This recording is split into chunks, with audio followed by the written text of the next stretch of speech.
지금부터 극복을 현실로, 희망을 일상으로 만들기 위한 희귀질환 가족 현장 소통 행사를 시작하겠습니다.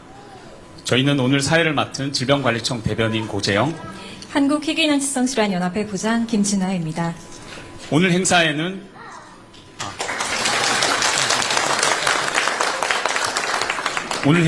희귀질환 환우와 가족분들, 그리고 한국희귀난치성질환연합회와 연세의료원 관계자분들, 그리고 오늘의 자리가 있도록 만들어주신 대통령 내외분이 함께하고 계십니다. 그러면 본격적인 행사 시작에 앞서서 대통령님의 말씀을 청해 듣겠습니다. 네, 여러분 반갑습니다. 그런데 많이 힘드시죠? 오늘이 또 마침 크리스마스 이브인데 정말로 성탄의 축복과 온기가 온 세상에 가득해야 될 텐데요. 아마 여러분들은 그 속에서도 매우 힘든 과정을 겪고 있다고 생각이 됩니다. 희귀질환자에 대한 치료 보장 문제는 여러분 개인으로서는 참으로 감내하기 어려운 문제일 것입니다. 극도로 소수이기 때문에 또 정부 정책으로 이걸 모두 책임진다고 하는 것도 너무 과도한 지원 아니냐는 반론들도 있고, 또 관심도 매우 적기 때문에 지출된 예산에 비해서 뭐라고 그럴까요? 그냥 경제적 필요성이나 이런 게 사실은 매우 적은 측면이 있습니다. 그러나 사람의 생명은 귀한 것인데 소수라는 이유로 배제되거나 또는 불이익을 입거나 소외되면 안 되겠죠. 참 어려운 문제입니다. 정부로서도 지금까지 상당 정도 희귀질환자들에 대한 정책적 배려를 해왔다고는 보여지는데, 아마 여러분 입장에서는 당연히 충분하지 못할 것이고 이 상태에서도 매우 힘들 것으로 생각이 됩니다. 그래서 새로운 정부에서는 우리 희귀질환자들에 대한 치료 지원, 진단 지원 또는 복지 지원 등에 대해서 많은 개선책들을 준비를 하고 있습니다만 아직 시행되지 못한 것들도 있고 또 부족한 것들도 많이 있을 겁니다. 오늘 여러분들의 말씀을 한번 들어보고 또 필요한 조치들이 있으면 추가로 해나가도록 하겠습니다. 우리 의료진 여러분들도 희귀질환 환자들과 가족들 때문에 상당히 많은 고심을 또 고생을 하고 있을 것으로 생각이 됩니다. 여러분들의 헌신에 감사드립니다. 오늘 여러분들 말씀을 좀 많이 들어서 추가적으로 개선할 일들을 좀 개선해보고 우리 희귀난치병, 우리 환우들 그리고 그 가족들에게도 성탄의 기쁨이 가득할 수 있기를 바랍니다. 만나서 반갑습니다. 네, 경청하시겠다, 또 개선할 여지가 있는지 살펴보겠다라는 따뜻한 말씀 감사합니다. 그럼 지금부터 희귀질환 환우와 가족분들이 보내주신 내용에 대해서 이야기하는 시간을 잠깐 갖도록 하겠습니다. 여기 빨간 우체통에 환우분들의 희망을 담은 편지가 도착해 있습니다. 네, 어떤 희망들이 도착했을지 정말 궁금한데요. 그럼 저희가 함께 카드를 확인해 보도록 하겠습니다. 제가 첫 번째 카드를 먼저 열어보겠습니다. 네, 두 가지 질문 그리고 건의를 해주셨습니다. 희귀질환 가정의 산정 특례 혜택을 좀 더 많이 받을 수 있게 본인 부담률이 낮춰졌으면 좋겠다라는 질문 하나와, 특수 시기가 관리가 필요한 희귀질환 가정에 대한 관심과 지원이 더 확대됐으면 좋겠다라는 건의사항이 있습니다. 네, 이 희망을 보내주신 환우 가족 만나보고 자세한 이야기를 청해 듣고 싶은데요. 사연의 주인공 어디 계실까요? 네, 여기 앞에 계시네요. 마이크 전달 부탁드립니다. 안녕하세요, 대통령님. 저는 혈당을 만들지 못하는 희귀질환 당원병을 앓고 있는 7살 아이 아빠 배준호입니다. 매번 크리스마스는 제가 선물을 챙기는 입장이 너무 큰 선물을 주신 것 같아서 너무 감격스럽고 감사합니다. 저는 저희 질환보다 대부분 사람들이 잘 모르는 희귀질환 가족들의 삶에 대해 좀 말씀드리겠습니다. 희귀 질환은 대부분 치료제가 없어서 아이 케어를 위해 부모 중 한 명은 직업을 관두면서 수입은 반으로 줄고요. 또 치료제가 없다 보니 오히려 케어를 위한 비용 부담은 배로 늘어나서 경제적 이중고에 처하게 됩니다. 더군다나 치료제가 빨리 개발되면 좋겠지만은 이게 쉽지 않은 거 저희도 잘 알다 보니까 평생을 경제적 어려움 속에서 살게 되는 것이 저희 희귀질환 가족들 대부분의 삶입니다. 그래서 대통령님께 두 가지 부탁 말씀을 드리고 싶은데요. 첫째는 이런 희귀질환 가족들이 최소한의 기본적인 삶을 살 수 있도록 희귀질환 산정특례 개인 부담률을 조금만 낮춰주시길 부탁드립니다. 현재 본인 부담 비율이 10%인데요. 암 환자와 동일한 5% 수준만이라도 된다면 많은 희귀질환 가족들의 삶이 전반적으로 나아질 거라 생각합니다. 그리고 또 하나는 희귀질환 대부분이 치료제가 없다 보니 살려고 이약 저약 먹기도 하고요. 또 누구는 살기 위해서 이 식품 저식품 먹기도 합니다. 저희 당원병 같은 경우가 치료제가 없어서 아이들이 그 일반 식품인 옥수수 전분 가루를 마치 의약품처럼 매일 몇 시간마다 섭취하고 있습니다. 감사하게도 저희는 질병청과 또 식약처에서 많은 도움을 주셔서 저희는 큰 도움을 받고 있는데요. 저희 말고도 식품으로 생명을 유지하는 다른 희귀 질환들이 상당히 많이 있습니다. 의약품이 아닌 특수시기로 살아가는 희귀 질환자들도 소외되지 않도록 이들에 대한 관심과 지원 확대 꼭 부탁 말씀드립니다. 그리고 끝으로 대통령님 저희가 선물도 저도 준비를 했습니다. 저희 당원병 희망 쿠키인데요. 저희 질환은 혈당 이슈로 인해서 탄수화물 섭취가 제한되다 보니까요. 보통 아이들이 좋아하는 라면, 죄송합니다. 라면, 짜장면, 탕수육, 햄버거 이런 걸 대부분 잘 먹질 못해요. 그래서 엄마들이 탄수화물이 적으면서도 맛있는 아이들이 좋아할 만한 음식들을 매 끼니마다 고민하고 개발하는 삶을 삽니다.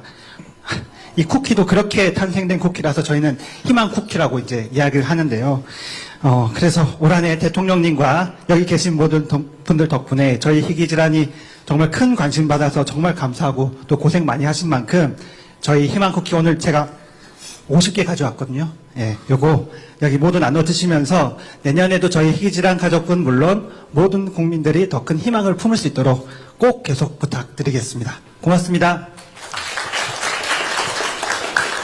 산정 특례 부담 감소 내용 하나와 그리고 특수 시기 지원 확대에 대한 이야기 그리고 따뜻한 희망 쿠키 말씀 주셨습니다.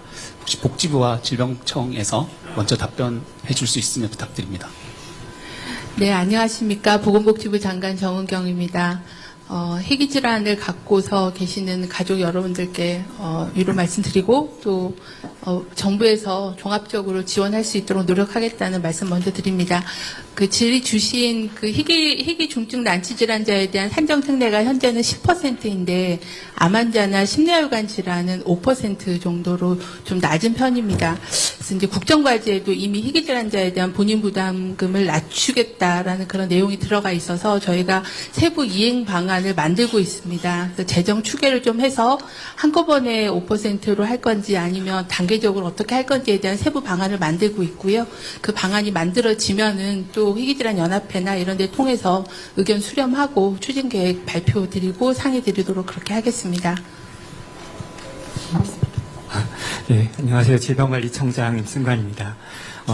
그 가족께서 말씀 주셨던 그런 당원병 하나에 대한 특수 옥수수 전분, 장기 지속형 이런 옥수수 전분의 도입에 있어서는 사실 제일 중요했고 또 귀했던 일이 환우 단체와 우리 행정기관이 직접적으로 소통하면서 그런 일들을 이루었다는 것이 가장 의미가 있었던 것 같습니다. 어머님들이 아버님들이 아이들에게 그런 저혈당이 오지 않게 하기 위해서 새벽에 한 번, 두 번 일어나서 시기를 이렇게 좀 섭취시켜야 됐다는 얘기도 사실 아이 3명을 키운 아빠인 저도 처음 알았고 그런 부분들에 대해서 굉장히 깊이 공감이 되었습니다. 그래서 이런 일들이 이런 행정기관과 환우단체와 직접적인 그런 소통을 더욱 완화를 하면서 더 필요한 부분들도 찾고 또 우선순위가 무엇인지도 발견하고 이럴 수 있는 기회가 될 거라고 믿어 의심치 않습니다. 그리고 저희 이번 정부 들어서 새로 이제 발족한 기구 중에 이런 희귀질환 지원 정책협의회라는 기구가 올해 올해 새로 발족을 했고 저희 측이 운영을 하면서 1차 회의도 개최를 했는데 그 안에서도 이제 이런 특수식 관련해서는 여러 산업계 의견도 듣고 환우단체 분들의 어떤 의견도 좀 들어서 연구도 하고 또 그 사업으로 이어질 수 있도록 최선을 다하겠습니다. 지금 증상 환우 나이 들어서도 똑같을 거 아닙니까? 대한민국에 몇 명 정도 있어요? 현재 저희가 정확한 추산은 아니지만 200명 조금 200명. 네. 전 세계적으로 하더라도 수만 명에 불과한 거고. 알겠습니다. 감사합니다. 네. 두 번째 소식도 네, 뽑아주시죠. 두 번째 카드 한번 네. 넘어가 보겠습니다. 두 번째 질문은 희귀질환 환아의 치료와 관리에 필요한 의약 외품이 급여화되기를 하면서 말줄임표를 해주셨습니다. 아직 급여화가 안 된 부분이 있어서 어렵다는 말씀으로 이해됩니다. 또 하나는 희귀질환 장애 아동의 재활치료도 지원을 받고 희귀질환 가정에도 안전한 임신과 출산을 위한 지원이 확대되기를 소원합니다라는 질문이 있습니다. 네, 사연의 주인공 한번, 네, 이쪽에 계시네요.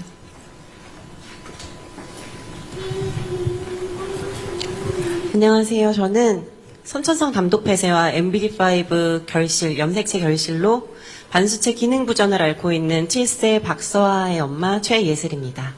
이렇게 뜻깊은 자리에 불러주셔서 이렇게 이야기를 나눌 수 있게 해주시면 정말 감사드립니다. 저희 서아가 앓고 있는 선천성 담독 폐쇄는 선천적으로 간 내 담도가 막혀서 간에 손상을 입히는 질병입니다. 생후 한 달 내외로 카사이 수술을 진행을 하지만 70%의 친구들은 결국 간 경화로 인해서 간 이식까지 진행되는 병인데요. 저희 서아 또한 제 간으로 두 돌 때 이식을 진행을 했습니다. 하지만 이식을 진행을 했음에도 합병증과 이식 거부 반응으로 총 8번의 시술과 수술을 또 진행을 하게 되었었고요. 그 과정 가운데 힘들었던 부분들이 있어서 그 이야기를 하고자 합니다. 첫 번째는 의약 외품의 비급여 항목의 급여 지원 확대를 요청드립니다. 저희 아이가 8번의 시술과 수술을 진행을 하는 동안 몸에는 정말 작은 몸에 구멍을 너무너무 많이 냈었거든요. 네, 그 치료 과정 중에 드레싱이 꼭 필수적인 부분인데 이 부분이 비급여 항목이다 보니까 아무래도 가정에 좀 경제적으로 부담이 되었던 부분이 사실입니다. 그리고 두 번째는 희귀질환 장애 아동들의 재활치료 지원 확대를 부탁드리는 바입니다. 이 부분은 희귀질환 환우들 같은 경우에는 평생 집중적으로 장기적으로 재활치료를 받아야 되는 현실입니다. 그런데 현재 정부의 바우처 지원 사업 같은 경우에는 일반 장애 아동들을 기준으로 하고 있기 때문에 저희 아이들에게 그 항목이라든지 아니면은 그 지원금이라든지 이런 부분들이 아무래도 턱없이 부족한 게 현실입니다. 그래서 희귀질환 장애 아동들의 재활치료 지원 확대를 정말 간청드리는 부분이고요. 마지막 세 번째는 저는 둘째를 안전하게 출산을 했습니다. 근데 사실 처음에 둘째를 가졌을 때 서아의 희귀질환 중증 희귀 유전자 질환이 우려되어서 저는 고가의 비급여 유전자 검사를 진행을 하고 아이를 안전하게 낳을 수 있었거든요. 근데 실제로는 불임 지원, 난임 지원은 25회까지 가능하지만 유전 질환 예방을 위한 착상 전 유전 검사는 비급여 항목인 게 현실입니다. 그래서 그 고가의 유전 검사를 하지 못하고 그냥 임신 출산을 포기해 버리는 가정들도 굉장히 많습니다. 그래서 우리 희귀질환 환우 가정에서도 안전한 임신과 출산을 할 수 있도록 착상 전 유전 검사의 급여 지원 확대를 간청드리는 바입니다. 이상입니다. 네. 8번 하늘이 무너졌을 텐데 힘내주셔서 감사합니다. 환자 수는 몇 명 정도예요? 선천성 담도 폐쇄 같은 경우에는 아무래도 조금 많은 편이긴 한데요. 그래도 아직까지 원인이 밝혀지지 않았고 국내에는 15,000명 중에 1명이 발병을 한다고 들었어요. 그리고 MBD5 전체 숫자에 대한 자료가 있어요? 저희가 저희가 이제 올해부터 사실은 등록 사업이라는 게 이제 올해 처음 아직은 시작돼서 아직 숫자를 전체적인 숫자에 확인을 못하는 대해서는 상황이. 네, 건보 자료로만 확인이 가능합니다. 네. 그 통계가 이 질병이 언제 생겼는데 아직까지 환자 통계도 없단 말이에요?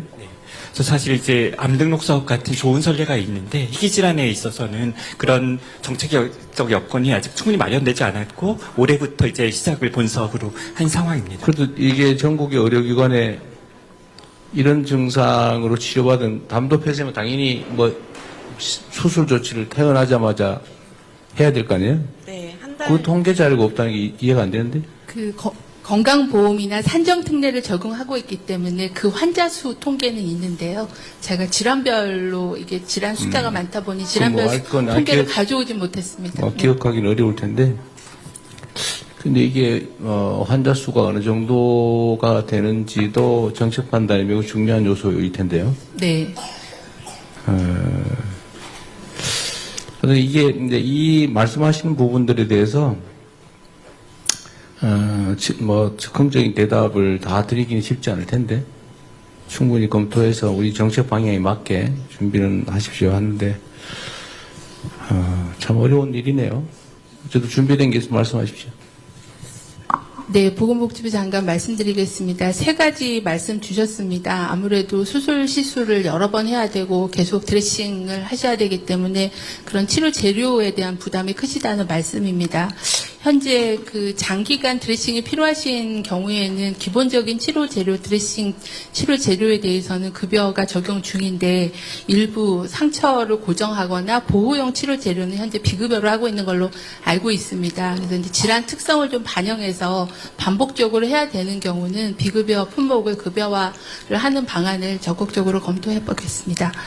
두 번째는 재활 치료에 대한 말씀 주셨는데요. 현재 저희가 이제 이런 발달 재활 서비스를 이제 어머님 말씀 주신 대로 바우처를 월 26만 원 정도 범위 내에서 바우처를 제공을 하고 있는데 이제 일반적인 장애로 이렇게 뭉뚱거려서 지원을 하다 보니 희귀 질환의 특성이 반영된 그런 좀 재활로 특화된 걸 좀 만들어 달라라는 그런 말씀으로 이해를 했습니다. 저희가 내년에는 조금 예산을 늘려서 한 11만 명 정도 지원 예산을 갖고는 있는데요.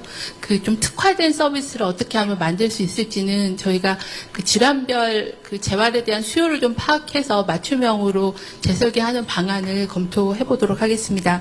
마지막으로 말씀 주신 그 착상 전 유전 질환 검사는 아무래도 희귀 질환이 대부분이 유전 질환이기 때문에 이제 아마 모든 임신을 다 할 수는 없고 그 체외 수정으로 임신하신 경우에는 태아에 대한 그 검사를 태아가 아니라 그 배아에 대한 검사를 해서 좀 더 건강한 배아를 임신할 수 있는데 검사를 이제 하시는 상황인데 비용에 대해서는 아무래도 유전 질환의 특성이 있기 때문에 급여화할 수 있는 방법은 재정 추계나 방식이나 규모를 좀 산정해 보고 검토를 하도록 하겠다는 말씀드리겠습니다. 네. 세 번째 카드로 넘어가 보겠습니다. 네, 세 번째 카드를 만나보겠습니다. 감사 메시지가 도착했는데요. 의료진과 정부가 함께 모여서 환자의 아픔을 나눌 수 있는 자리를 마련해 주셔서 감사하다는 메시지가 왔습니다. 혹시 어디 계실까요? 우리 가족분들? 요 메시지. 안녕하세요, 어머님. 네, 감사합니다. 네. 다음 카드 한번 넘어가 보도록 하겠습니다. 네. 네 번째 카드입니다. 건의 주신 내용이 질병 코드에 가로막힌 극희귀질환 의료비 간병비 지원 사업 혜택을 받을 수 있게 해주세요라는 건의를 주셨습니다. 네, 극희귀 질환 의료비 간병비 지원 사업 혜택. 여기 계시네요, 어머님. 네. 안녕하십니까, 대통령님. 저는 9살 엠마누엘 증후군 하나 유주를 키우고 있는 엄마 정석영이라고 합니다. 먼저 저희 가족과 대통령님의 특별한 인연을 꼭 말씀드리고 싶었습니다. 저희가 성남에 살 때는 시장님으로, 하성으로 이사하니 도지사님으로, 그리고 서울에 오니 이제는 대통령님으로 늘 저희 곁에 계셔 주셨습니다. 이사할 때마다 마치 저희 가족을 따라오시며 돌봐주신 듯한 든든함을 느껴왔고 늘 서민의 편에 서주심에 진심으로 감사드리고 있었습니다. 또한 김혜경 여사님께서 명지대학교 대학원에서 음악심리 치료 석사 과정을 밟으신 것으로 알고 있는데 저 역시 같은 명지대학교에서 음악심리치료사 1급 자격증을 취득했습니다. 치료라는 같은 길을 공부한 사람으로서 아픈 아이를 둔 엄마의 이 간절한 마음을 누구보다 깊이 공감해 주시리라 믿고 오늘 용기를 냈습니다. 제 아이가 앓고 있는 엠마누엘 증후군은 대학병원 교수님조차 평생 몇 번 보기 힘들 정도로 극희귀 질환입니다.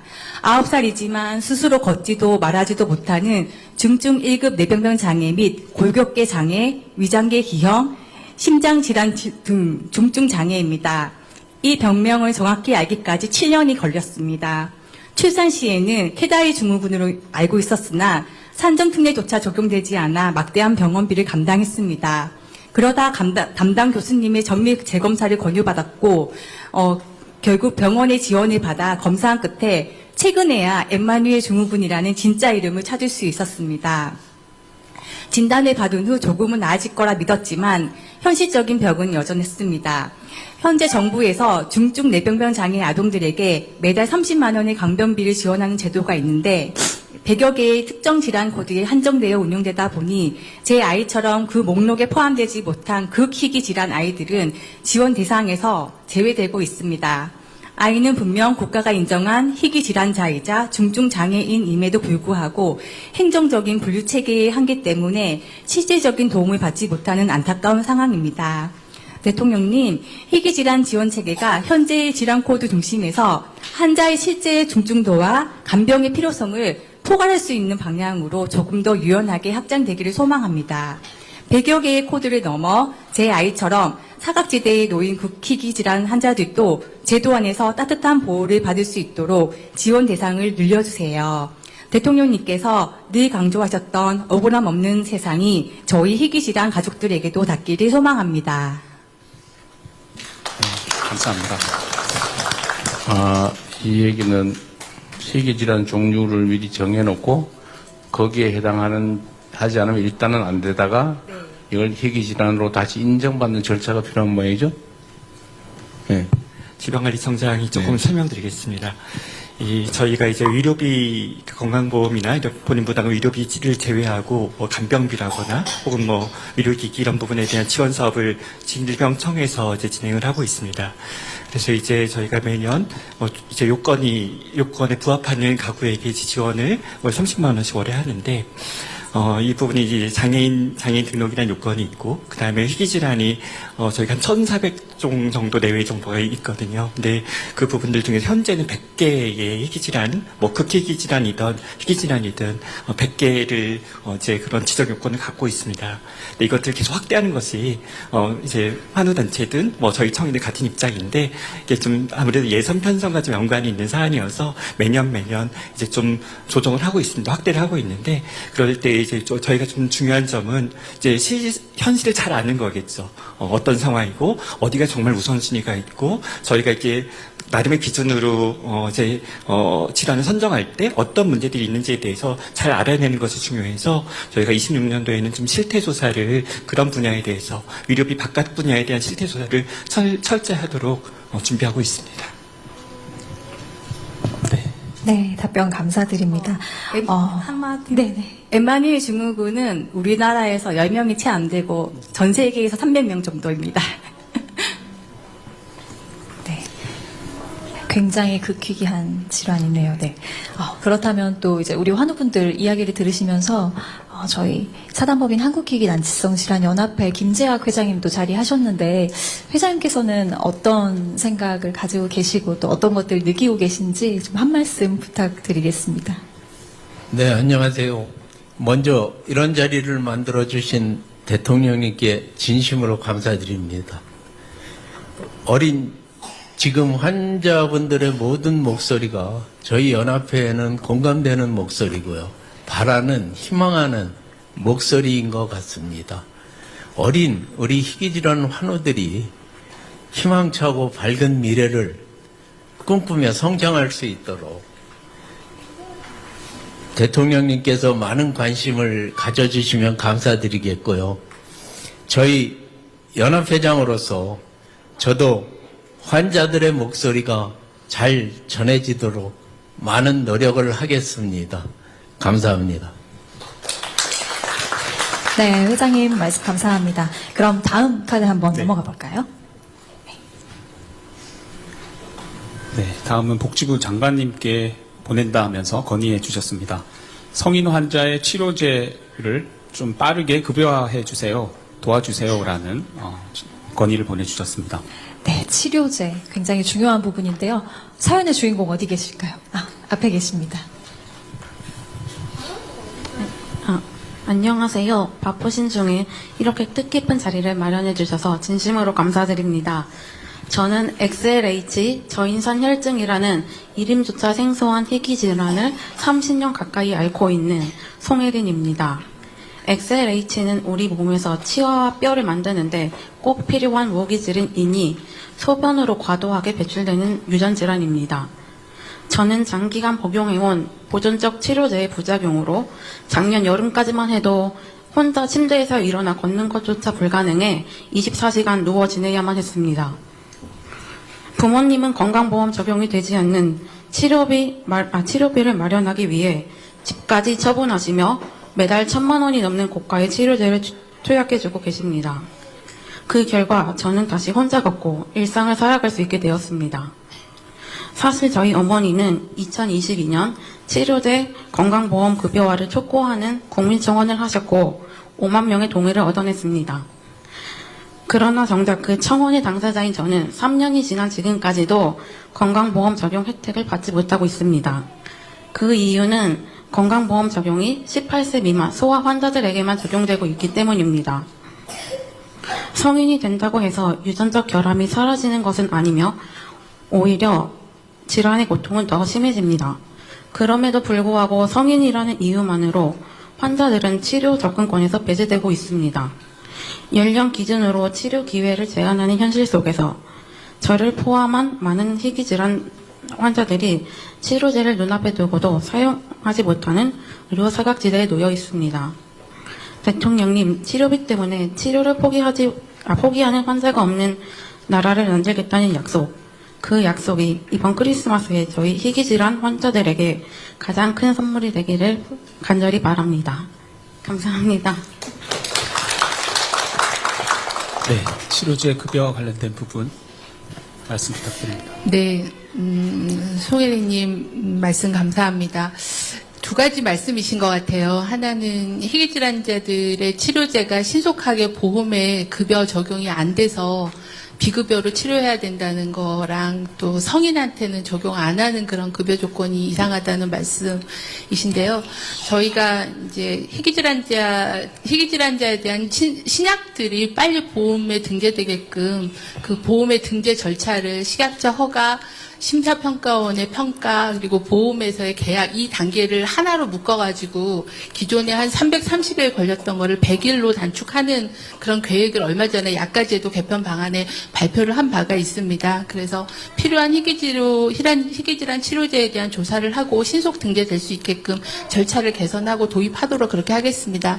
두 번째 말씀 주신 거는 아마 그 질환별로 조금 급여 기준이 다를 것 같아서 말씀 주신 왜 성인에 적용 안 하고 있는지 좀 확인해서 말씀하신 대로 이게 치료가 어린이 때만 되는 게 아니라 성인까지도 이어지는 질병의 특성을 반영해서 급여를 조정할 수 있는 방안을 한번 살펴보고 말씀드리겠습니다. 감사합니다. 네, 그럼 6번째 카드도 열어보겠습니다. 네, 다음 카드를 너무 귀여운 말이 써 있는데요. 안녕하세요. 이재명 대통령 산타님. TV에서 봤던 분을 실제로 만난다니 너무 신기해요. 더 특별한 크리스마스가 될 것 같아요. 멋진 성탄 행사에 초대해 주셔서 고맙습니다. 메리 크리스마스. 담도폐쇄증 환우의 신서윤 환아가 이렇게 카드를 보내줬어요. 어디 있을까요, 서윤이? 서윤이 어디 있어? 서윤이 너무 귀여운 또 핀도 하고 왔네요. 네, 너무 감사합니다. 드려야 되겠습니다. 네, 이건 직접 전해드릴 수 있도록. 나중에. 네, 바로 다음 카드 넘어가 보도록 하겠습니다. 네, 다음 건의 내용입니다. 저는 활동 지원 서비스와 올해 시행된 본인 부담금 상한제가 도움이 많이 되고 감사한 제도인 것 같습니다. 라고 하시면서 많은 보호자들이 활동 지원 서비스 시간을 늘려달라고 호소해도 잘 안 되는 경우가 많은데요. 보호자들의 돌봄 부담을 경감시키는 활동 지원 서비스 시간 확대가 되기를 소망해 봅니다라는 건의를 주셨습니다. 네, 어디 계실까요? 사연의 주인공. 네, 이쪽에 계십니다. 안녕하세요. 저는 그 발언을 준비를 안 하고 그냥 오늘 즉석에서 써서 낸 건데 이렇게 돼서 감사합니다. 저는 그 코넬리아 드랑즈 증후군이라는 질환을 앓고 있는 14살 김시안의 엄마 김연경이라고 합니다. 반갑습니다. 저희 아이 같은 경우는 이제 그 태어났을 때부터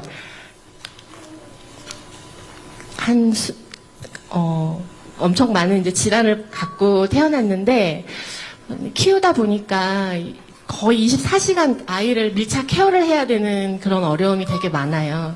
아이가 이제 눈을 뗄 수가 없고 그러다 보니까 혼자서 이 아이를 감당하기가 너무 어려운데 이 장애인 활동 지원 서비스가 너무 감사한 거예요. 그래서 저희 가족이 정말 이 서비스를 이게 아마 만 7세부터 받을 수 있는 걸로 알고 있는데 그 후로부터 너무 삶이 진짜 행복하게 많이 바뀌었는데 아무래도 이제 이게 그 재원이 한정되다 보니까 조금 더 받고 싶은 마음이 있는데 이제 그 시간이 저뿐만 아니라 많은 분들이 좀 부족하다고 느끼시는 것 같아요. 그래서 장애 엄마들 얘기 많이 들어봐도 눈물로 호소해도 이거는 안 된대요. 아이가 아무리 자신을 뭐 자해를 하고 뭐 굉장히 위험하고 그래도 좀 시간 늘려달라고 아무리 이게 연금보험공단인가 거기서 심사를 저희가 봤는데 아무리 해도 안 된다고 하고 저는 이제 방학 때 조금이라도 좀 더 받고 싶어서 저도 이의 제기도 해보고 막 했는데 안 되더라고요, 그거는. 그래서 이번에 한번 소망을 담아서 적어봤습니다. 네. 하루가 아니고요. 저희가 이제 한 달에 몇 시간 이렇게 나오거든요, 그 지원이. 그래서 저는 좀 많이 받고 있는 편이긴 한데, 예, 모든 이제 장애 아이나 이 희귀 질환을 키우시는 분들의 소망을 담아서 적어봤습니다. 예. 네. 그 어머님 말씀 주신 거는 이제 장애인으로 등록돼 있는 분들에 대한 활동 지원 서비스인데 저희가 한 16개 정도 등급으로 나눠서 장애인의 활동 제약이 어느 정도 있는지를 연금공단에서 조사를 해서 등급을 정하고 등급에 따라서 활동 지원하는 그런 시간이 이렇게 배분이 돼서 그 시간을 이용을 하게 돼서 가장 많이 이용하시는 시간은 제가 지금 정확하지 않은데 한 18시간? 뭐 아무튼 굉장히 16등급으로 합니다. 근데 장애인분들께서 그 등급 판정을 좀 더 높게 평가를 해야 된다. 평가 도구가 정확한지 이런 거에 대한 문제 제기를 많이 해주시고 계셔서 저희가 그 장애인 그 전문가와 장애인 단체하고 TF를 만들어서 장애인 활동 조사하는 거를 어떻게 개편할 건가에 대한 논의를 하고 있습니다. 그래서 그런 지적들에 대해서 어떻게 좀 보완할지 방안을 좀 만들어서 정확한 등급 판정이 되거나 등급에 맞는 시간에 대한 부분들은 좀 조정하도록 하겠다는 말씀드립니다. 네, 많이 지원 드리지 못해서 송구합니다. 네. 우리 어머니 입장에서 참 답답한 일일 거예요. 근데 어쨌든 국가 행정을 조금 책임지는 입장에서 보면 어떤 정해진 재원을 가지고 가장 중요하고 가장 급한 데부터 이렇게 집행을 해 나가는데 어쨌든 장애인 활동 지원 서비스 시간을 늘려달라는 민원은 뭐 희귀 환자뿐만이 아니라 장애인 사회 전반의 요구입니다. 요청인데 최대한 늘려보긴 하겠지만 어쨌든 정해진 예산 범위 내에서 해야 되는 것이라서 어쨌든 예산에 가용한 예산을 좀 늘리는 일, 결국 국가 경제 볼륨을 키우는 것. 두 번째는 이제 세수를 사실 우리 선진국 비해서는 조세 부담률이 매우 낮아서 조세 부담률을 전체적으로 우리 사회 구성원들 사이에 협의를 거쳐서 좀 늘려야 됩니다. 지금 우리 조세 부담률이 20% 이하로 떨어져 버렸는데도 선진국이 대개 한 224%. 우리가 지금 17%가까지 떨어졌다는데 다시 아마 좀 올라가긴 할 겁니다. 이번에 저희가 이제 조세 감면된 거 이제 원상 복구하고 조금 올라가는데 하여튼 그것도 좀 올려야 되고요. 지출 항목 중에서 불효불급한 곳, 좀 쓸데없이 낭비되거나 특혜적으로 지출되는 부분을 저희가 최대한 좀 골라내는 중인데 그렇게 하면 좀 여력이 생기면 정말 우리 어머니처럼 꼭 필요한 영역에 지출을 조금씩 더 늘려갈 수 있을 거다. 그런 생각을 합니다. 좀 해보이고 좀 기다려 주시면 좀 나아지지 않을까 싶네요. 조금만 붙여서 말씀을 좀 드리면 질병관리청이 국가에서 하고 있는 가장 중요한 일은 보건의료 정책의 근거를 이제 바르게 생산해서 이제 정책을 설계할 수 있도록 돕는 일이 저희가 겪는 가장 중요한 책무인데 아까 말씀드렸던 실태조사를 이 희귀질환에 대한 실태조사를 1년 단위로 올해부터 하고 있습니다. 올해도 이제 심층조사 항목에서 뭐 건강 상태 같은 기본조사 이외에 심층조사 항목에서 이제 간병, 돌봄 혹은 이동과 교통, 뭐 정신과 심리 같은 부분들, 즉 직접적인 건강에 이제 외부에 있는 요소들, 사회적인 요소들을 심층 조사하고 있고 그런 조사, 실태 조사 내용들은 잘 정리되면 이번 정부 들어서 새로 생긴 태스크포스가 있습니다.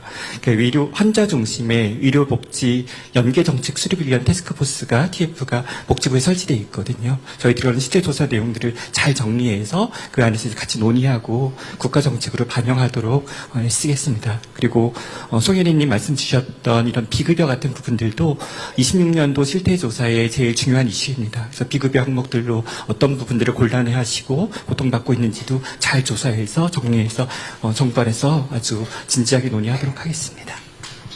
네. 네, 다음 카드로 한번 넘어가 보겠습니다. 네. 네, 장관님께 보낸 질문 같습니다. 우리 아이가 아픈 곳이 많아서 잘 모르는 사람에게 맡기기가 어렵습니다.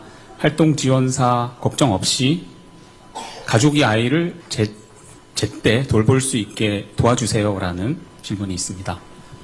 사연의 주인공, 네, 이쪽에 계십니다. 예, 대통령님 이렇게 만나 뵙게 되어서 정말 영광입니다. 저는 펠람 맥더미드라는 극희귀 질환을 가진 이찬호의 엄마 김선명입니다. 저는 오늘 2026년도 11월에 시범사업이 종료 예정인 활동지원사 가족지원 제도를 종료하지 않고 그대로 이어나갈 수 있도록 요청을 드리고자 이 자리에 섰습니다. 죄송합니다. 옆에 앉아있는 이 아이가 제 아들 찬우입니다. 찬우는 극희귀 질환인 펠람 맥더미드 증후군을 가지고 있으면서 뇌병변 장애, 지적 장애, 청각 장애를 가지고 있는 중증 중복 1급 장애 아동입니다. 또한 퇴행성이 동반된 뇌전증, 만성 기도 폐쇄성 폐질환, 대동맥 판막 폐쇄부전 등 29가지 질병을 가지고 있는 특별한 아이이기도 합니다. 그래서 저는 늘 고민하게 됩니다. 이 아이를 외부 활동지원사에게 맡기는 것이 과연 가장 안전한 선택일까 하는 것입니다. 저희 아이뿐 아니라 많은 희귀난치 아동들은 대부분 하나의 질환만이 아닌 복합적인 질병과 장애를 안고 살아가고 있습니다. 또 부모들은 아이의 안전을 위해서 늘 긴장 속에서 하루를 보냅니다. 그래서 저는 외부 활동 지원사만이 유일한 답이 아닐 수 있다라는 현실을 말씀드리고 싶습니다. 아이의 상태를 가장 잘 알고 작은 변화에도 즉각적으로 반응하며 응급 상황에서도 가장 빠르게 판단하고 대응할 수 있는 사람은 지금 이 순간에도 아이와 함께 살아가고 있는 가족입니다. 가족이 활동지원사로서 함께하는 선택이 아이의 안전과 안정을 지키는데 더 적합한 방식이라고 생각합니다. 대통령님, 중요한 것은 이 아이를 누구나 다 지킬 수 있다라는 것이 아니라 이 아이가 살아가는 동안 얼마나 안정되고 안전하게 삶을 이어갈 수 있느냐라고 생각을 합니다. 대통령님 내외분께서 크리스마스 이브날 저희 희귀난치 가족을 만나주신 것만으로도 굉장히 큰 선물을 받은 것 같습니다. 2026년도 11월에 종료 예정인 활동지원사 가족지원 제도가 앞으로 계속 이어간다면 저희에게는 조금 더 큰 선물을 받은 것이라고 생각합니다. 이상입니다. 네, 복지부 장관 말씀드리겠습니다.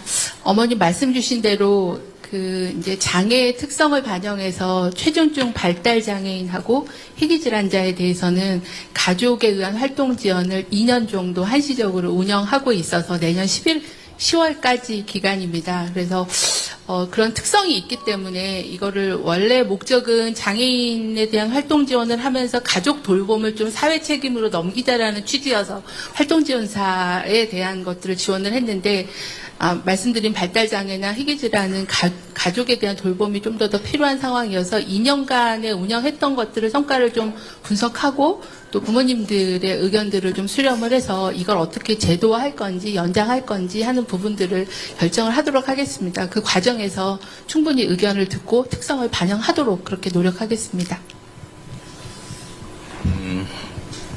이 문제는 사실 저도 판단이 좀 잘 안 서는 영역이던데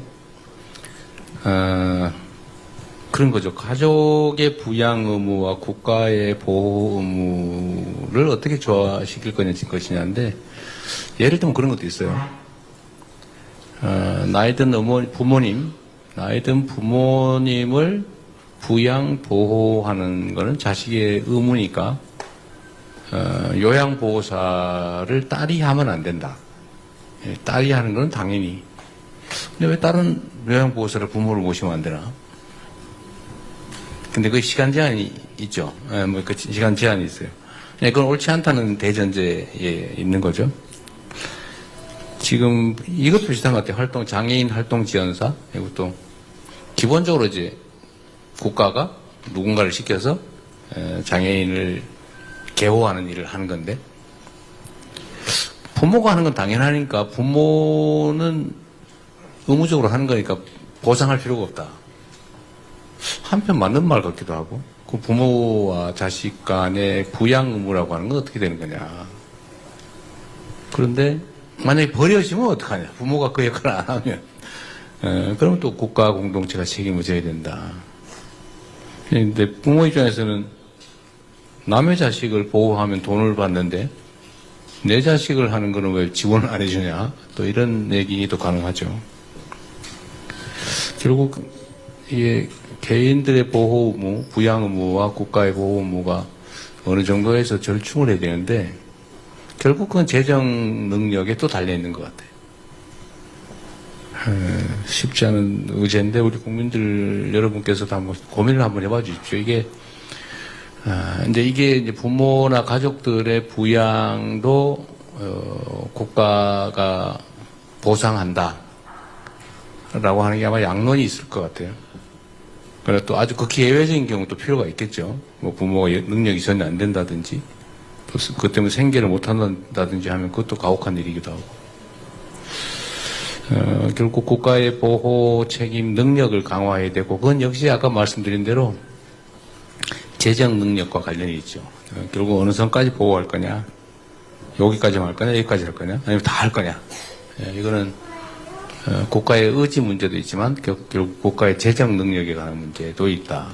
그럼 우리 공동체가 어느 정도를 같이 부담해 줄 거냐라는 것도 우리가 서구 유럽 선진국을 따라갈 것인지 아니면 각자가 알아서 하는 그런 시스템으로 자유주의 그야말로 초자유주의적인 나라로 갈 것인지는 결국 우리 국민들께서 선택할 문제인 것 같습니다. 우리도 같이 고민을 해보고요. 그럼 이게 시범 실시 기간이 지났으면 끝난 거예요? 끝나고 다시 검토해서 한시적으로 26년 잠깐 10월까지 해본 거예요? 하는데요. 그 사이에 내년에 아마 계획을 26년 10월. 예, 시간이 있으니까 내년에 평가를 좀 해서 이걸 연장할지 제도화할지 하는 걸 좀 이어질 가능성이 많겠죠. 운영해본 결과를 좀 평가해보고 의견을 모으겠습니다. 알겠습니다. 네. 혹시 추가적인 질문이 없으시면 넘어가겠습니다. 네, 네, 다음 다음. 사연 만나보겠습니다. 네. 네, 다음 카드입니다. 안녕하세요. 서울과 경기 지역에는 장애인 기저귀 지원이 50% 되는데 다른 지역은 지원이 안 된다고 합니다. 지원이 다른 지역에 사는 장애인들에게도 동일하게 되기를 소망해 봅니다. 라는 카드가 와 있습니다. 네, 사연의 주인공 어디 계실까요? 같은. 네. 예. 또 제게. 제가 이제, 저희 환우회 대표로 이 자리에 이제 오게 되면서, 저희 그 환우회 회장님께서 전주에 살고 계시는데 제가 혹시 제가 발언할 기회가 생기면 뭘 말할까요? 그랬더니 이 얘기를 좀 전해달라고 해서 제가 적어 봤는데 또 이렇게 선정이 됐어요. 그건 제가 말씀을 드리도록 할게요. 그러니까, 이건 이제 지방자치와 중앙정부의 그 간극 같은 건데, 결국은 이제 서울이나 경기나, 아니, 다른 지역도 있을 거예요. 이런 복지정책을 추가로 시행하는 게 있죠. 그거는 그 자치단체, 지방정부의 결단이죠. 각각의 지방정부, 예를 들면 광역지방정부, 서울, 경기 뭐 이런 것도 있고, 기초지방정부인 구, 시, 군, 시군구도 있는데, 시군구나 아니면 광역시도에서 어떤 추가적인 아니면 그 별도의 새로운 복지정책을 할 것인지는 그 지역 주민들의 결단이죠. 그래서 다른 지역은 하는데 왜 우리는 안 하냐라고 하게 되면 그거는 각 지방정부의 자율성을 해치는 결과를 빚을 수도 있죠. 다 똑같이 해야 되는 건 아니에요. 똑같이 나빠져서도 안 되고 똑같이 좋아질 수도 없는 거죠. 그럼 결국은 지방정부 수장을 잘 뽑으면 낭비 쓸데없는 데다 공사하거나 뭐 어디 빼돌리거나 아니면은 뭐 부정부패 이런 거 저지르지 않고 정말 효율적인 예산으로 잘 쓰면 똑같은 상황에서 전혀 다른 결과를 빚어내죠. 사실 우리가 실제 삶에서 보고 있어요. 어떤 시장, 어떤 뭐 구청장 또는 어떤 지사가 하느냐에 따라서 전혀 다르거든요. 정말 여력이 많습니다. 예산을 뭐 수조 원씩 매년 집행하기 때문에 수조 원, 수십조 원, 수백조 원 지급하기 때문에 잘 쓰면 그런 여지가 생기는데 그거는 왜 다른 데는 안 하냐 이렇게 물을 게 아니라 왜 우리 동네는 안 하냐고 시장, 군수, 구청장, 시도지사에게 물어봐야 됩니다. 그래서 잘하는 데는 칭찬해 줘야죠. 그 어디 동네인지 모르겠는데 그 동네에 가셔서 이번에 내년에 선거 잘하라고 하십시오. 원래 저는 이제 김포에서 왔는데 김포도 지원이 안 됐었거든요. 근데 제가 아무리 전화를 해서 저도 내병변인데 해주시면 안 되냐 그랬을 땐 안 됐는데 시장님을 만날 기회가 있었어요. 그래서 제가 그때 서울은 되는데 저희는 안 돼요. 그러니까 그래요? 그러면서 해주셨어요. 행동하는 시민이 시정을 바꾸셨습니다. 네, 주권자의 결정이 중요하다라는 질문이었습니다. 4분 정도의 카드와 네. 또 건의가 남아 있습니다. 예. 네, 만나보겠습니다. 감사 인사가 도착했네요. 희귀질환자들이 소외되지 않도록 따뜻한 연말 행사에 초대해 주셔서 감사합니다라는 메시지 주셨습니다. 어느 가족이실까요? 시우? 고맙습니다. 네, 맨 앞자리에 앉아서 성실하게 자리를 지키고 있는 시우 고맙습니다. 네, 다음 사연 만나보도록 하겠습니다. 네, 다음 건의입니다. 환자 동의하에 진료 과정에서 정보가 지속적으로 수집이 되고 또 그 자료를 바탕으로 전문가들과 정부가 함께 논의할 수 있는 통계 체계를 만들어 주세요라는 질문을 주셨습니다. 이 건의, 네, 말씀 부탁드립니다. 안녕하세요. 결절성 경화증을 앓고 있는 10살 박운찬의 아빠 박이철, 엄마 노은순, 동생 박예나입니다. 이 귀한 시간을 위해서 대구에서 왔는데요. 대통령님을 먼저 만나뵈니 벌써 큰 선물을 받은 것만 같습니다. 결절성 경화증은 태어날 때부터 유전자 이상으로 몸 여러 곳에 혹처럼 결절이 생기는 희귀질환입니다. 우리 운찬이는 뇌, 눈, 피부, 심장, 신장에 결절이 있고 뇌전증과 발달장애도 함께 가지고 있습니다. 혈관종 제거, 뇌종양 제거 수술도 진행했었지만 질환 특성상 몸 전반에 계속 결절이 생기고 있습니다. 최근 항문과 성기에도 결절이 생겼지만 관련 사례를 참고할 수 있는 자료가 거의 없다 보니까 막막하고 두려움까지도 느낄 때가 많습니다. 얼마 전 다른 병원 공개 강좌에 참석했을 때 환자 데이터를 모으는 사업이 시작됐고 참여도 독려받았습니다. 하지만 그 병원 중 한 곳으로 진료를 옮겨야지만 참여가 가능하다는 조건이 있었습니다. 이미 여러 진료과를 다니면서 교수님과 신뢰와 기록이 오래 쌓인 게 주치병원을 옮긴다는 것은 실질적으로 너무 어려운 일입니다. 질병관리청에서도 희귀질환 데이터 수집의 필요성을 인식하고 진행 중이라는 이야기를 들었습니다. 하지만 지금 이 순간에도 정보 부재, 데이터 부족으로 치료에 어려움을 겪고 있는 저희 희귀질환 가족들에게는 그 속도가 너무 느리기만 합니다. 이 속도가 조금만 더 빨라지고 정보가 많이 늘어난다면 희귀질환의 치료 속도도 그만큼 빨라질 것입니다. 저희 가족에게도 그리고 다른 희귀질환 가족들에게도 그 기적이 일어나기를 진심으로 바라고 또 부탁드립니다. 네. 질병청에서 말씀 주시면 좋겠습니다. 질병관리청장이 말씀드리겠습니다. 아까 대통령님께서 지적하셨던 바로 그 내용과 이제 일맥하는 얘기이죠. 저희가 이제 현재 이 수많은 희귀질환의 현황을 알 수 있는 방법은 크게 두 가지가 있습니다. 하나는 건강보험의 여러 가지 통계를 분석하는 방법이 하나가 있고, 나머지는 이제 대부분 교수님들, 대학병원에 계신 연구자들이 이제 케이스들, 사례들을 모아서 또 연구하고 이런 방식으로 논문을 발표하고 이런 방식이 있죠.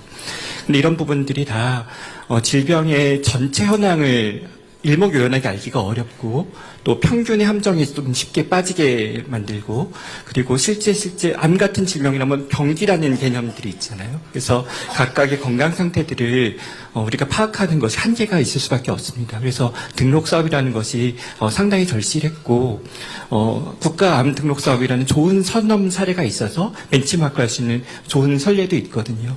국가의 암 정책이 아주 기반이 되는 튼튼한 토대가 되고 있는데, 저희가 좀 늦었지만 어쨌든 계속 노력해 와서 올해부터 이제 본 사업으로 등록 사업을 시작했고, 현재는 이게 의료기관에서 정확한 데이터를 좀 모아야 되기 때문에 의료기관 기반으로, 전문 의료기관 기반으로 등록 사업을 시작을 했는데, 현재 17개 전문기관이 지정돼 있어서 전체 대상군이 한 47% 정도의 자료를 모을 수 있는 상황입니다. 이건 부족하죠.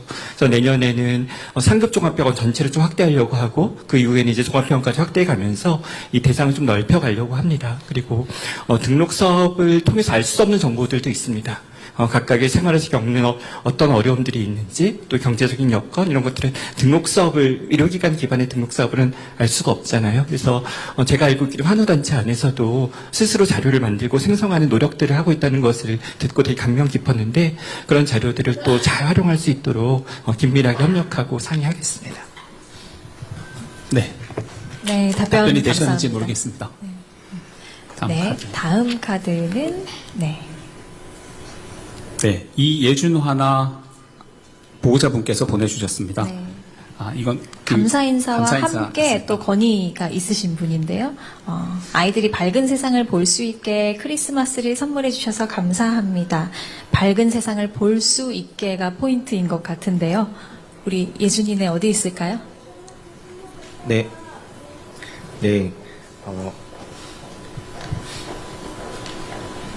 대통령님, 안녕하십니까? 먼저 저는 감동받은 이야기입니다. 저는 세종에 살고 있는 세 아이 아빠 이주혁입니다. 오늘 제 와이프랑 같이 왔는데 대통령님을 꼭 뵙고 싶다고는 했었습니다. 저희 아이들은 희귀 안질환과 유전성 질환을 가지고 있습니다. 지난 10월에 대통령께서 주재하신 핵심 규제 합리화 전략 회의에서 중대 희귀 난치 질환자에 대해 줄기세포 치료를 전향적으로 판단할 필요가 있고, 실증과 임상이 빠르게 이루어질 수 있도록 제도 개편이 필요하다고 직접 말씀하신 것을 들었습니다. 저희 부모들은 가장 힘들었던 것은 국내에서도 유전자 세포 치료의 원천 기술이 있는데도 현행법에 막혀 기약 없이 첨단 치료를 기다려야만 했던 5년 이상의 시간이었습니다. 우리도 환자 맞춤형 치료 재생 의료를 충분히 할 수 있고, 암 등 다른 질환에도 희망이라고 들었습니다. 또 바이오 안보에서도 매우 중요하다 들었습니다. 그런데 대통령 말씀과 함께 이번에 유전자 세포 선도화 전략 사업과 환자 중심 재생 의료 임상 연구 예산이 2026년도 예산으로 실제로 반영되었다는 소식을 한밤중에 들었을 때 저희 가족과 많은 하나 가족들이 감격을 받아 울었습니다. 저에게는 희망의 세상이 열린 것입니다. 국민 주권 정부의 효능감을 제대로 느꼈습니다. 이처럼 빠르게 현장의 이야기를 반영했고 정부가 앞으로 재정과 제도적으로 지원하고 유연하게 규제를 적용할 것 같아 기대가 큽니다. 남은 과제는 김영배 의원님이 발의한 첨생법 개정안이 국회를 통과하는데 이수진 의원님의 첨생법과 함께 국회 복지에서 좋은 결과를 기대하고 있습니다. 대통령님, 유전자 세포 치료 관련 인프라와 환자 중심 임상 연구가 잘 될 수 있게 지원을 해줄 것을 간곡히 당부드립니다. 마지막으로 제 막내 아이는 신생 안전 검사를 풍만병원에서 빠르게 해서 적절하게 수술을 해주어 실명을 막았습니다. 이처럼 신생아 선별검사 및 영유아 검진에서 신생아 안전검사, 담도 폐승증을 발견하기 위한 검사 카드 보급, 그리고 근육병 아이들을 위한 검사, 실시, 저인상 효선증 발견을 위한 구강 검진을 지금 있는 재원과 그 여러 가지 민간을 활용한다면 충분히 바로 시행할 수 있습니다. 아이의 인생과 그 가족이 겪게 될 고통과 사회적 비용을 미리 예방적 차원에서 할 수만 있다면 그거야말로 우리 또 다른 가족을 희귀난치성 질환으로 고통받지 않을 가족을 막을 수 있습니다. 크리스마스를 앞둔 오늘 저희 가족에게 이 시간은 기적에 가장 가까운 선물이 되었습니다. 진심으로 감사드립니다. 말씀 감사합니다.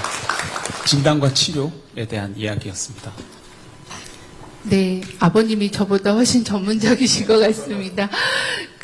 말씀 주신 희귀질환에 대한 치료는 이제 첨단 재생의료 치료로 좀 근원적인 치료를 하는 법을 많이 발굴하고 있고 이미 도입이 된 것들도 있습니다.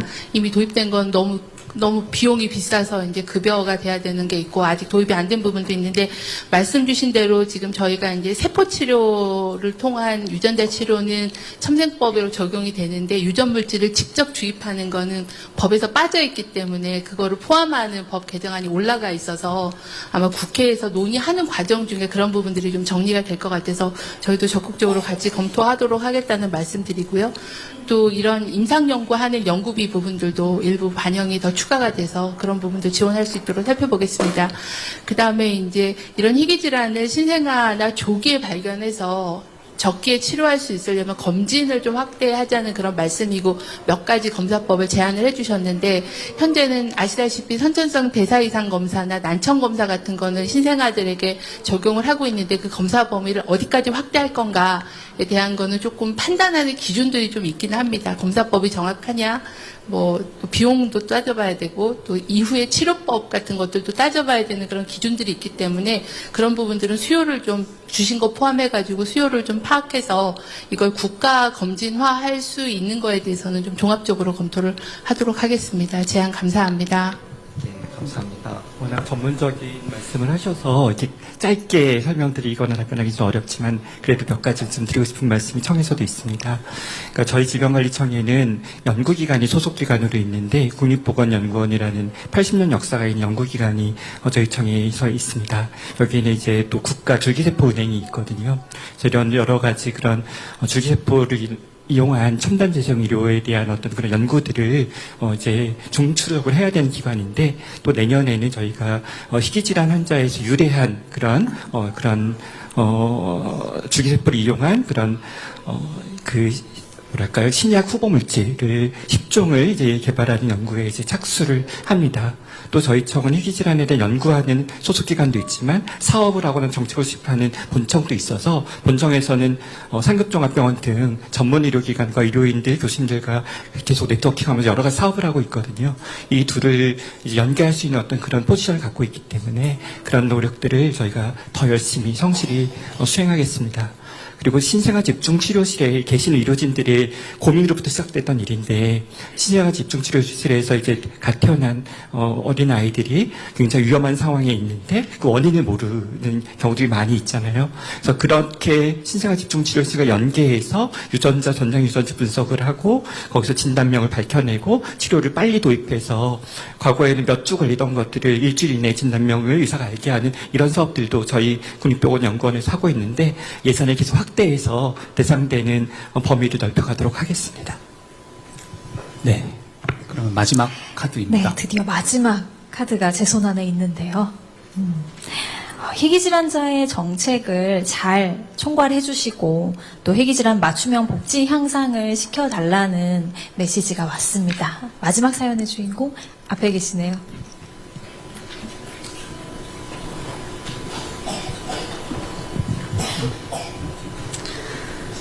안녕하세요. 저는 열성 이영양형 선천성 수포성 표피방위증 환자 권세론입니다. 2003년생이고 고려대학교 행정학과 2학번입니다. 작년 이맘때에는 여의도에서 응원봉을 들고 한바람에 맞서며 대통령님과 함께했는데요. 1년 만에 이렇게 따뜻하고 쾌적한 자리에서 다시 뵙게 될 줄은 정말 몰랐습니다.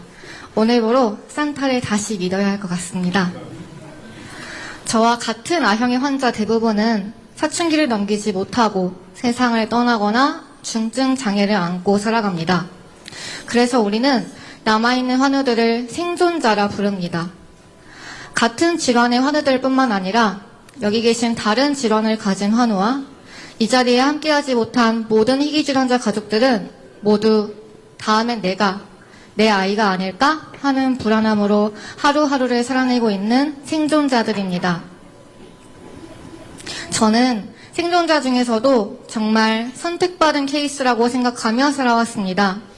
모든 부모님들이 자녀에게 지극정성을 쏟으시겠지만 부모님은 정말 365일 24시간 저와 함께 하셨습니다. 어머니는 피부 드레싱과 특수 시기 그리고 밤새 가려움에 시달리는 저를 케어하시느라 한 번도 통잠을 주무신 적이 없습니다. 아버지는 학교와 병원 등 모든 외출의 수행기사를 하느라 수차례 이직과 전직을 하실 수밖에 없었습니다. 저는 사교육을 받아본 적도 없습니다. 모든 어린이집과 학원 등에서 늘 거부당했기에 학습 또한 부모님의 몫이었습니다. 희귀질환자지만 장애인은 아니라는 이유로 초등학교 입학부터 고등학교 졸업까지 매년 학교 측과 교육청에 항의와 읍소를 하는 일도 역시 온전히 부모님의 몫이었습니다. 3개월 전만 하더라도 저는 행정고시를 준비하고 있었지만 지금은 내일을 기약할 수 없는 상황입니다. 지속적이고 반복적인 입안의 상처가 결국 암으로 발병했기 때문입니다. 오늘도 이 시간 이후 이곳 중입자 치료센터에서 치료가 예정되어 있습니다. 대통령님의 워딩을 그대로 빌리자면 저희 가족의 삶 어디에도 국가는 없었습니다. 대통령님께 여쭙고 싶습니다. 대통령님께서는 희귀질환자이면서 장애인이 되지 않기 위해 안간힘을 쓰고 있는 시민, 장애인이면서 동시에 희귀질환을 가진 시민의 삶을 돌보기 위해 어떤 복지정책을 펼치실 계획인지 말씀해 주시면 감사하겠습니다.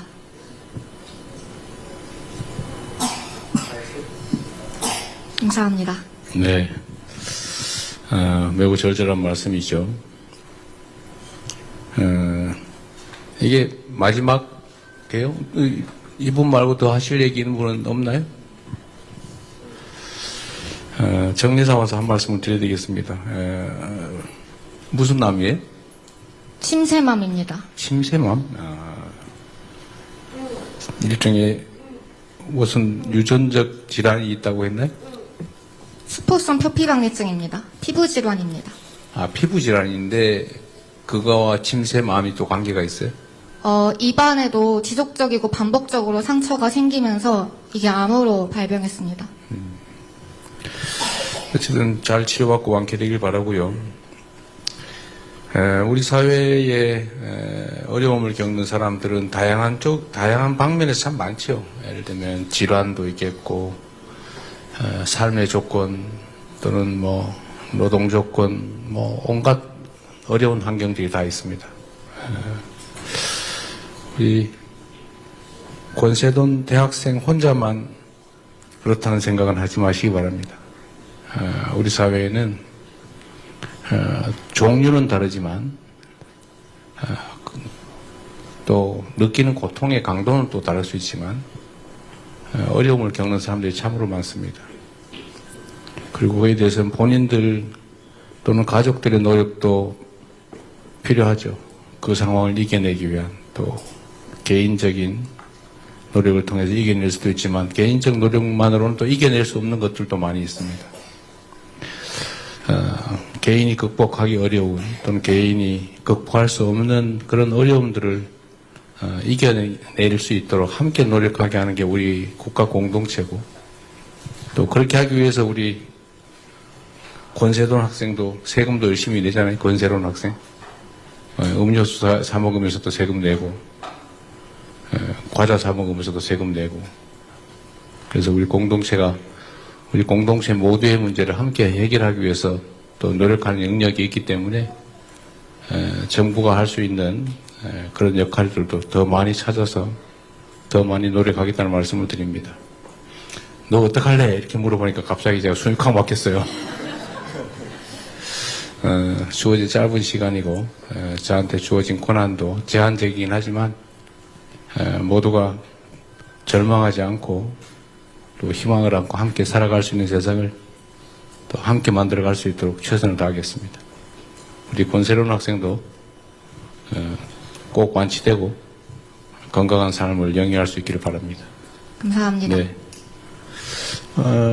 제가 드릴 말씀은 다 드렸는데 제가 보기엔 써내지 않은 뭐 할 얘기도 좀 있을 것 같은데 다 하셨어요? 혹시 현장에서 더 하셔도 상관없습니다. 건의하시고 싶은 분 있으면 손 들어 주십시오. 경청할 준비가 되어 계신 것 같습니다.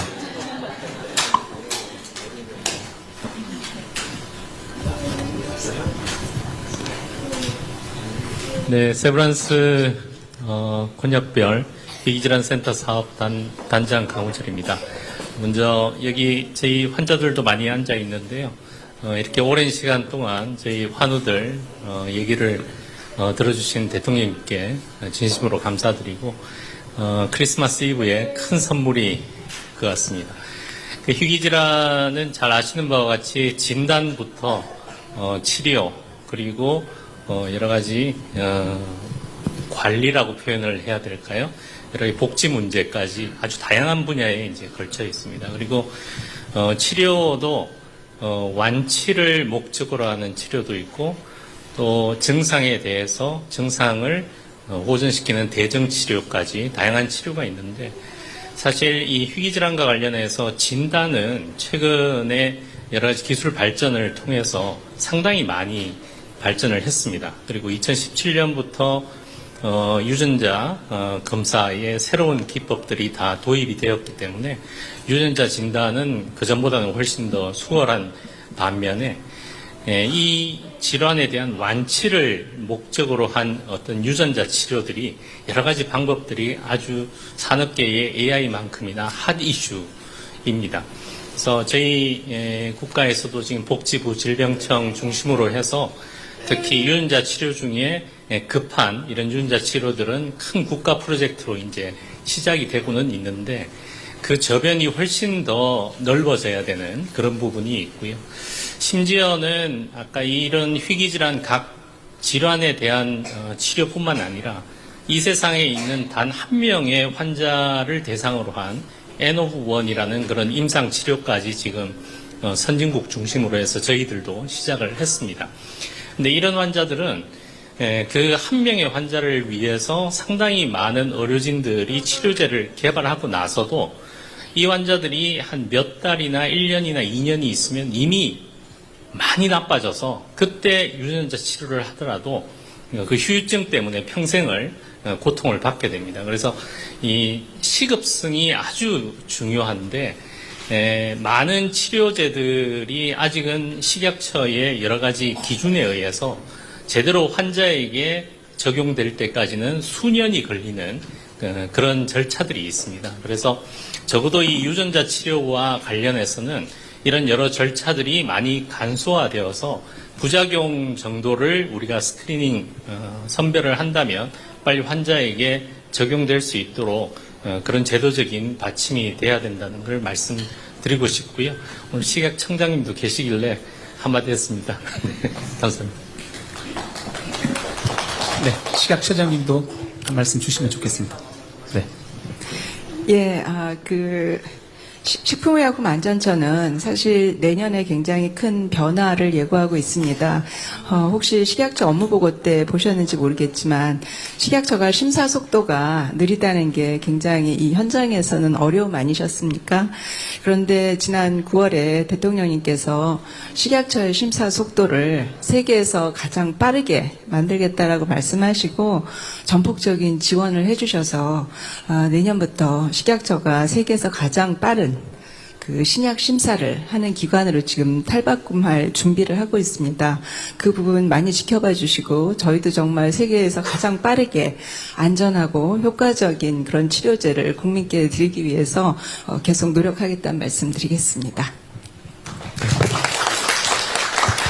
내가 정리 삼아서 이 말씀 하나 물어보고 싶은데 지금 제가 어디서 보니까 희귀질환 치료약에 대한 연구 개발, 생산을 이걸 민간에서 하고 있는 것 같아요.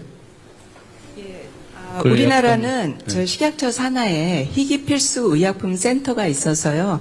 이 희귀 질환 아마 모든 분들이 아마 희귀 필수 의약품 센터에서 의약품을 긴급 도입 형태로 또는 자가 치료용 형태로 공급을 받으시는 그런. 지금 연구 개발 생산을 민간 연구기관이 아니고 식약처에서 하고 있다는 거예요? 연구 개발은 아마 복지부에서 하실 거지만 외국에서 희귀 의약품 치료제가 굉장히 많기 때문에 그런 치료제를 다 외국에서 공급하는 건 이제 식약처에서 하고 있습니다. 희귀 필수 의약품 센터에서.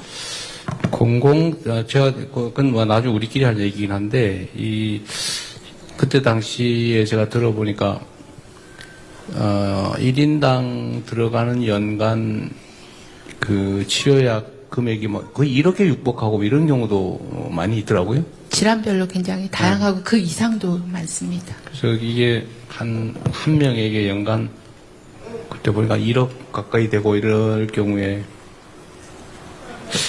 뭔가 다른 수를 내야지. 예를 들면 민간에 계속 맡겨놓으면 뭐 그것만 해도 꽤 괜찮은 수익 사업이 될 수가 있어서 공공적 통제를 좀 해야 되지 않나 하는 생각이 좀 들긴 하던데요.